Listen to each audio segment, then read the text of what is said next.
සුබ දවසක් හැමෝටම Daily LS YouTube channel එකට හැමෝම සාදරයෙන් පිළිගන්නවා. අද මම ඔයාලට අරන් ආවේ බත් කන්න හොර බබාලට බත් හදලා දෙන්න පුළුවන් වෙනස් විදිහක් අරගෙන. මුලින්ම මම භාජනයට බිත්තරයක් කඩලා දා ගන්නවා. ඊට පස්සේ ඒකට මම ගාගත්ත කැරට් ටිකක් දා ගන්නවා.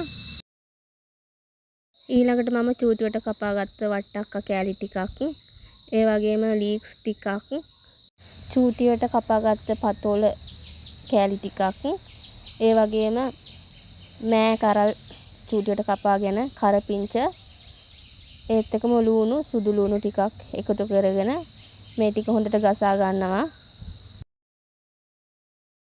ඊළඟට මම මේකට උයාගත්ත බත් ටිකක් එකතු කර ගන්නවා. ඒ ටිකත් හොඳට මේ වගේ කලවම් කර ගන්නවා. බිත්තර මිශ්‍රණයට හොඳට කලවම් කර ගන්න ඕන.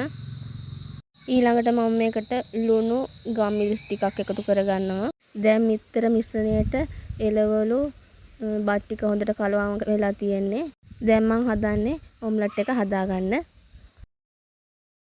මම ෆෑන් එකට තෙල් ටික දාගෙන තෙල් ටික බුබුලු දාගෙන එනකොට ඒකට හදාගත්ත බිත්තර මිශ්‍රණය දා ගන්නවා.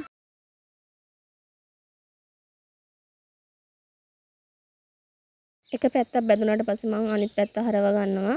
ඊට පස්සේ මම මේ ඔම්ලට් එක ලිපෙන් බා ගන්නවා. කපලා මේ වගේ ත්‍රිකෝණ හැඩයට කපා ගන්නවා. මේ තමයි මම මගේ අවුරුදු 1මාරේ බබාට බත් හා බිත්තර මිශ්‍ර කරලා හදාගත්ත ඔම්ලට් එක.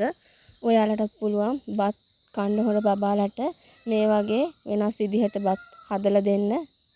ඔයාලා මම බබාලට හදන කෑම වල වීඩියෝ බලන්න කැමති නම් මගේ channel එක අමතක නොකර subscribe කරලා තියාගන්න.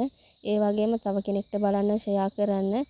ගිහින් එන්න මේ වගේම තවත් අලුත් වීඩියෝ එකකින් හමු වෙමු. සුබ දවසක් හැමෝටම.